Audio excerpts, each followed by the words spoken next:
Almost మనందరి దగ్గర ఒక్కటైనా మల్టీ కలర్ శారీ ఉంటుంది కదా.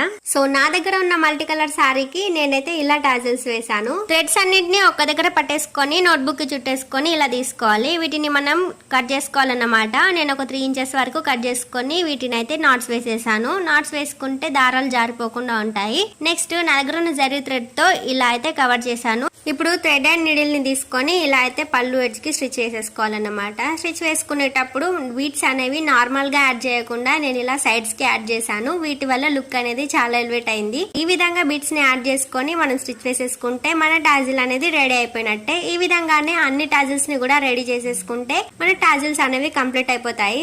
ఇలా సింపుల్ అండ్ ప్రెట్టీగా లుక్ అనేది చాలా బాగా కనిపిస్తుంది అండ్ ఎలిగెంట్ గా కూడా ఉంటుంది. ఒకసారి ట్రై చేసి చూడండి. ఎలాంటి ఖర్చులు లేకుండా మనం ఇంట్లోనే ఈజీగా ఎలా అయితే రెడీ చేసుకోవచ్చు అన్నమాట. శారీకి ఒక మంచి లుక్ అయితే యాడ్ చేయొచ్చు. ఇది కాటన్ శారీ కాబట్టి నేను కాటన్ థ్రెడ్ తోనే టాజిల్స్ అనేవి వేసాను. వేరే శారీస్ కి వేస్తే గనక సిల్క్ థ్రెడ్ ని యూజ్ చేయండి. లుక్ అనేది చాలా బాగుంటుంది. అండ్ ఈ శారీ కాస్ట్ వచ్చేసి 380 పడింది. నేను మీషోలో తీసుకున్నాను. శారీ లింక్ కోసం మన పేజ్ ని ఫాలో కొట్టేసి లింక్ అని కామెంట్ చేయండి. అండ్ ఈ ఐడియా మీకు ఎలా అనిపించిందో తప్పకుండా కామెంట్ చేయండి. And thanks for watching.